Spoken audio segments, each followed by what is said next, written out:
Pozdravljeni vrtičkarji, danes bom opravil predspomladansko škropljenje sadnega drevja in okrasnih rastlin. Uporabil bom kar naravni pripravek na osnovi navadne ogrščice in tako ukrepal proti ušem, pršicam in kaparjem.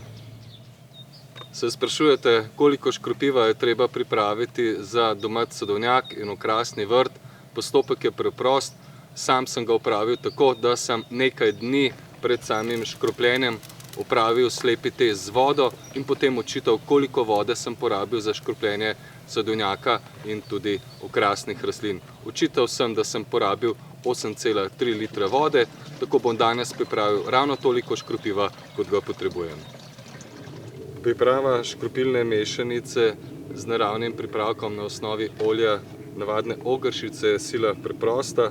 Za liter vode rabimo 30 ml pripravka in z njimi lahko poškropimo sadno drevje in pa okrasne rastline. V našem primeru smo izračunali, da smo porabili s slepim testom 8,3 litra vode, zato bomo dodali 2,5 decilitra olja navadne ogrščice. Najprej seveda v škropilnico dolijemo vode, v našem primeru slab liter, potem pa dodamo izračunano količino olja navadne ogrščice in dolijemo isto količino vode, ki smo jo izračunali. Potem pa enostavno pričnemo s škropljenjem.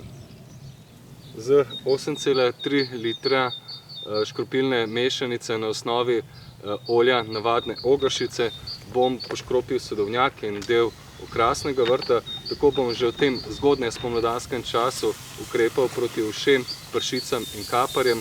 Opazil sem, da v mojem sadovnjaku največ škode povzročajo uši, ki jih najdemo na breskvi, slivi, češnji, jablani in seveda tudi ostalih sadnih rastlinah.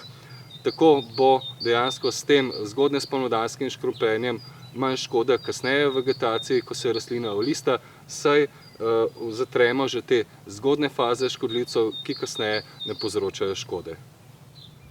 Predspomladansko škropljenje sadnega drevja opravimo v času napenjanja brstnov. Dnevna temperatura naj bo okoli 10 stopinj Celzija.